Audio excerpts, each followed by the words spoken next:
Coming up on the program today, we're getting our Brussels sprouts, our collard greens, and our kale in the ground. We think, and we're getting double use out of our straw bale garden. All that and more coming up today on the Wisconsin Vegetable Gardener.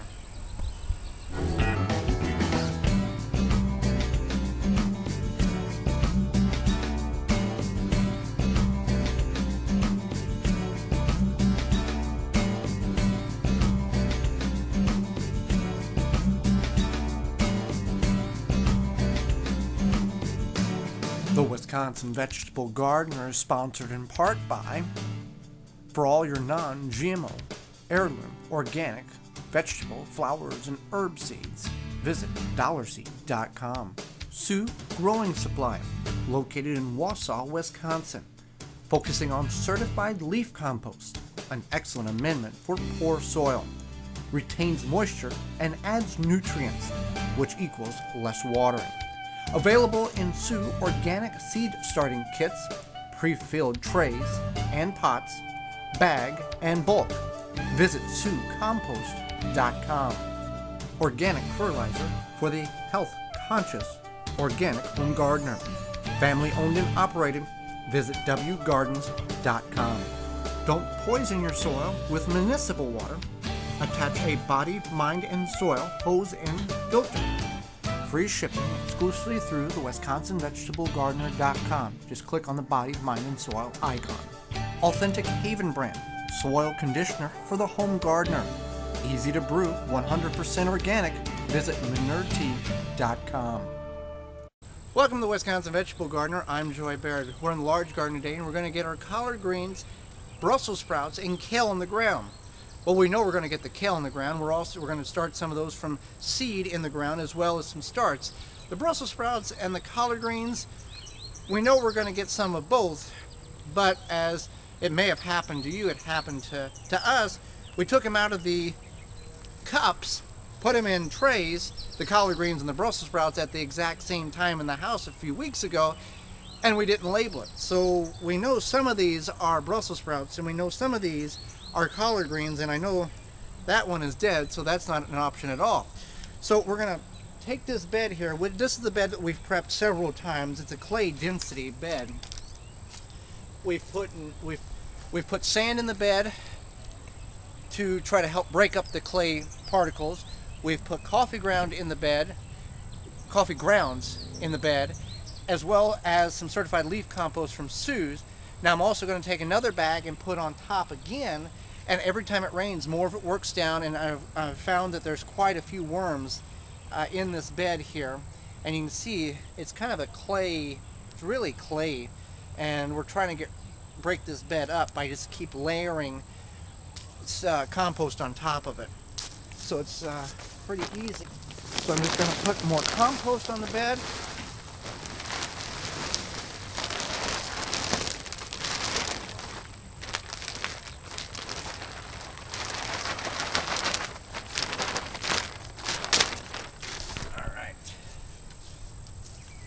Just top dress it. I'm not looking to work it in. I'm just again layering it on the bed. And you can see how elevated this bed has become because of all the additional material we've been adding. It's about a good 9 inches higher than grade here. All right, so what we're going to do here, Brussels sprouts, collard greens, and kale kind of all are in that same family. So we're on the back side of the garden. We've got a tree above us where it's going to shade this bed out during the hottest portions of the day during the summer. We do get a lot of sun in the morning. We get 6-7 hours of sun in the morning, so it's not like we're in partial shade. So what we're going to do here is we're just going to space these out, try to weed what we can here. And space, we're just going to mark this here, and as we do, more weeds appear. Now, Brussels sprouts is probably going to be the most difficult vegetable, or one of the most challenging ones that we're going to grow. A lot of times, many gardeners will grow Brussels sprouts, and they are very long growing. They can last all year, or at least 9 months in the ground. But what happens is that sprout that you expect to form on the stalk doesn't form. It just stays open like a cabbage that hasn't got a head on it. What's happening there is the Brussels sprout, during the time that the sprout is being formed, it's too hot out. The ambient temperature is too warm, and that's why that sprout doesn't form. It stays open. So the challenge is to get the Brussels sprouts in the ground early enough so when the time comes for the sprout to form, it's cool enough ambient temperature wise to where that sprout will form. Now, we've grown Brussels sprouts about 2 to 3 years now, and we've only had one successful time where the sprout actually formed, just like you would find in the grocery store. So that can be a challenge, and that may be one of the reasons why your Brussels sprouts are not forming that sprout, is because it's too warm at the time that that sprout begins to form and tries to make that sprout head. So we're just going to take, and you want to space these Brussels sprouts, you want to space every 24 inches. The kale, you can get away with getting them in a little tighter, 12 to 14, 12 to 18 inches. And the collard greens, you're looking about 12 to 18 inches. So on the far end there, and that's the other thing that we are challenged with, is because we don't know if all of those are collard greens, all of those may be Brussels sprouts, or there may be three and three. We don't know. So that's the other challenge that we face, that it goes without saying you need to mark them so you know that the Brussels sprouts need to be spaced adequately. The collard greens you can squeeze in a little tighter, but when you don't know, it can be a little more of an issue. So what we're going to do is we're going to plant the kale first, because we know what that looks like. And then we're also going to plant what we know is the collard greens that I've got in the cup that I've got labeled that I didn't get out, that we're going to break apart and we'll plant. Now, one of the benefits that we have here is, if we didn't get a very good stand of kale, which that was kind of a little bit on my end, because we just didn't get a good stand of kale. But fortunately, because of the way we garden is, we don't go in and till everything up at the end of the season. A couple of beds over, there is still kale that was in that bed last year that now is coming back from the stalk that was left in the ground. Now, if we leave that alone, that will grow very rapidly and turn into a flower and put seeds on, which is fine. We may let one of those do that.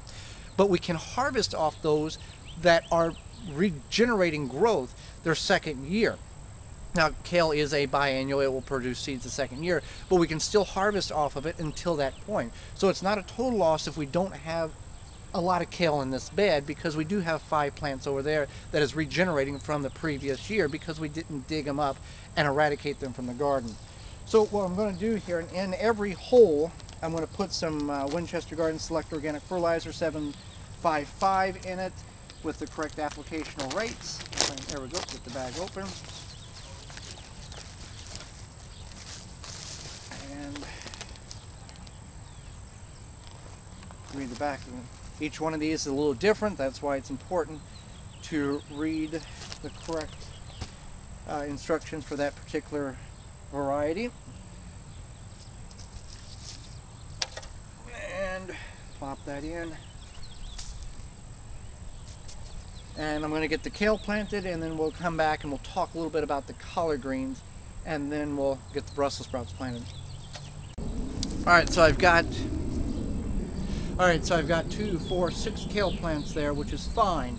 Now I'm going to do 4 collard greens right here. Now, collard greens may be an unusual vegetable that you may not grow in your garden. Now, they're high in beta carotene, vitamin B. They are a dairy-free calcium, so that may be something you're interested in. They got a lot of fiber. 75 days, 75 days to maturity, 12 to 18 inches apart. So we're going to do, if I find my trowel, here it is. We're going to do 4 of them. So we'll go 1, 2, 3, 4. Now, we grew these in plastic cups. This is one of the benefits to allowing your cup to dry out, or your soil to dry out. You can just take and let that soil just shake out of there. Now you can separate those much easier, and you're going to tear very fewer roots. And I'm going to take the healthier looking ones. It's a very healthy looking collard green. I get in here and try to separate them. There we go. That one's okay. This one's okay. I do have some leaf damage, so what I'm going to do is just going to pinch that leaf off you'll be fine. Now you can, as these start growing, you can start harvesting the greens off of them, but 75 days before you get the really big, good leaves. Let's see. I got 4 there, that'll work. Let's see these other ones. Okay, so again, I will make their holes. And it's very simple, it's just the same as the planting the kale. There's a weed there. Okay. Now, since these are a little stocky or a little more leggy there, I'm going to bury them a little deeper. And it's not necessary, it's not going to put on any more roots like it would a tomato plant, but it's just going to get the plant deeper in the ground and allow the stem to have a little more support. Those done. Now we've got room. I know I don't have enough room for 2, but I'm gonna pretend like I do for Brussels sprouts, because I know I've got 2 Brussels sprouts in this container because it says Brussels sprouts, and these I did not separate. Those, you know, I can take a guess, and I think this is a collard green, I think this is, but they're all from the same family, so they're going to all look identical until they reach a certain level of maturity. So I'm just going to take the 2 out that I have here that I know are Brussels sprouts, and I'm going to put the smaller one up against the fence, and I'm going to put the larger one here. And what's going to happen is, as this grows, the collard greens will also grow, and we'd harvest off these first. And if I have to sacrifice these 2 in order to get a Brussels sprout that's going to produce and do well, I'll go ahead and pluck these out and allow it to have more space. So it's kind of playing the cards here of how much space you have. Again, the soil is a little drier here, so I'm able to shake the soil out of the root ball and gently separate them. All right, that's one healthy looking Brussels sprout, on the assumption that we were getting it in the ground at the proper time, so when it's not too warm outside, it will go ahead and put sprouts on. Now that's what I did. I went ahead and planted it, and then I brought some soil up around the edges here, around the stem. Again, not going to put any more roots on, just going to add more stability to the plant until it really starts getting established. And same over here. Get some weeds out of the way. And that's how easy it is to plant your collard greens, your Brussels sprouts, and your kale. And again, you can do them all in one bed. You can do them in containers as well. If you do them in containers, 1 container per plant would be adequate, assuming you don't have, I mean, if you have a massive large container, then you could probably get 2 or 3. So that's what we got going, and we'll water these in and let them get established. Again, this is a cool weather crop that we're a little later on in the season, or later on in spring, trying to get to grow and reach maturity. The kale will grow until it freezes, so we don't have to worry about the kale going not producing. So that will do just fine. So growing in containers is a great way to expand your growing space if you have adequate ground space, or an alternative if you don't. We're using a burlap sack here, just an ordinary burlap sack we got from a local coffee roaster. You can call your local coffee roaster, and some of them will give them to you for free. If some of them charge you for them, call around. You'll find ones that are willing to get rid of them. That's what we've been able to acquire over a number of different gardening projects. What we're going to plant in this one is an experimental project with Jerusalem artichokes, or known as the sunchoke.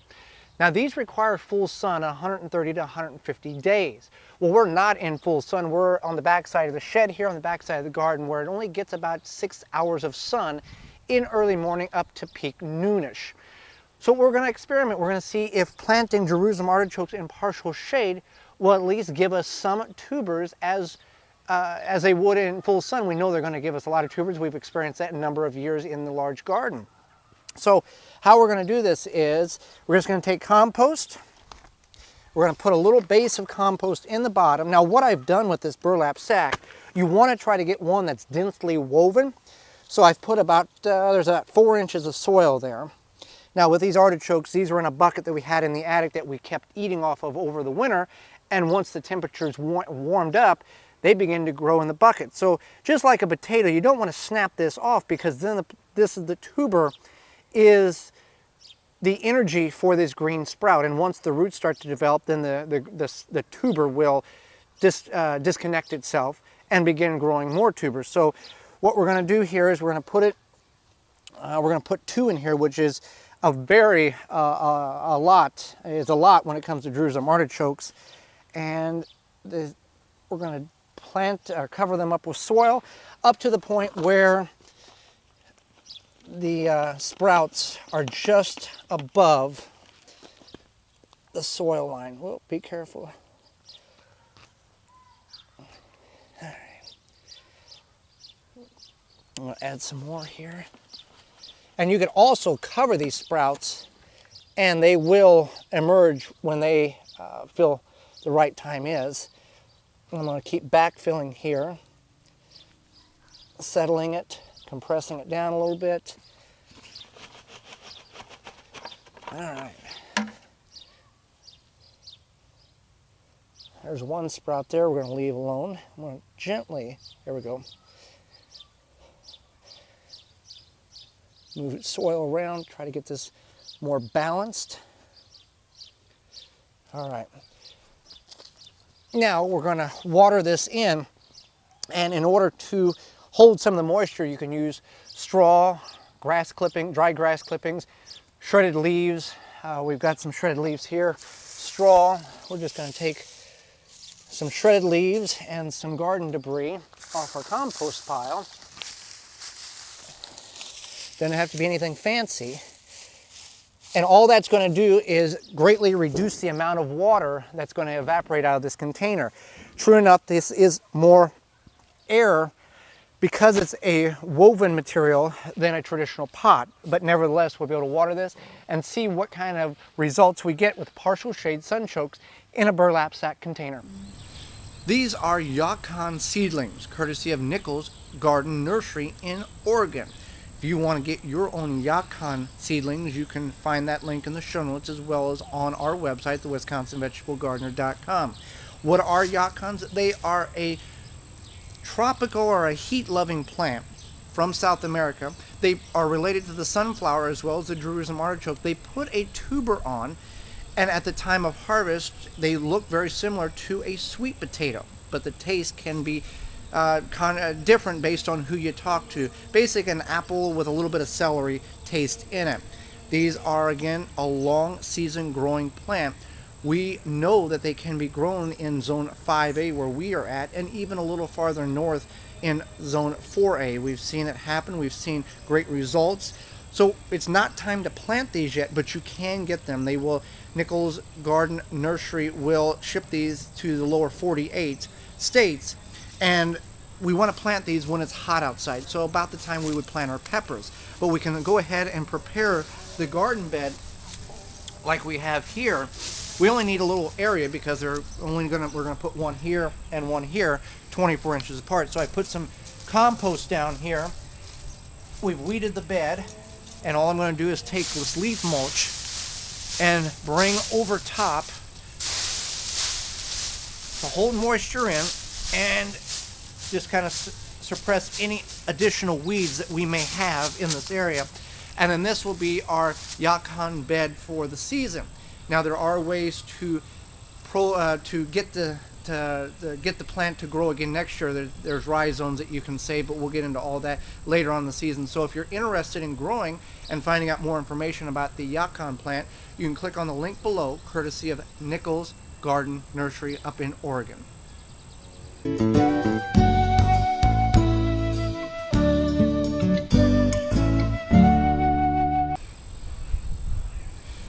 So we're prepping our straw bale for our straw bale garden. Now we're just using one straw bale, and you can use dozens or multi-dozen straw bales based on your conditions and where you want to place the garden at. If you want to know more about that, there's a link about how we're prepping this in the show notes below. Now we're going to grow zucchini out of this straw bale, but we thought, well, why can't we not utilize this and even grow more out of this straw bale? So what we're doing is we're prepping the straw bale. Now we're going to have 2 zucchini plants in the straw bale in the kind of the front half. Then we're going to go on the back side and we're going to put 3 cucumber plants. And then we took this trellis that once was a teepee trellis that we had several years ago in the garden, and kind of constructed it. We've got a center post here, and we've got a fence post behind it, which is our anchor.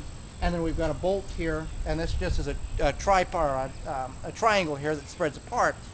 And then we've got strings here that we're gonna allow the cucumbers to grow up. So to maximize a straw bale by utilizing zucchini as well as cucumber and getting the most out of the trellis.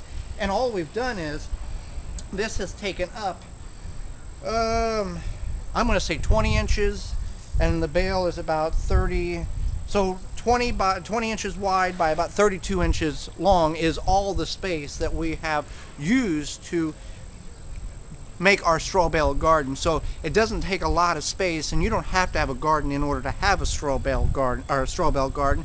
And any trellis would work on the back side that you may already have in your garage basement, or items that just a couple of logs bolted together with some string on it to accelerate the additional space needed for a vertical growing, in addition to normal plants growing on the surface of the straw bale or in the straw bale. Thanks for joining us. Join us again next time for more organic gardening and food preserving. I'm Joy Baird, and this has been the Wisconsin Vegetable Gardener. For more information, please visit thewisconsinvegetablegardener.com.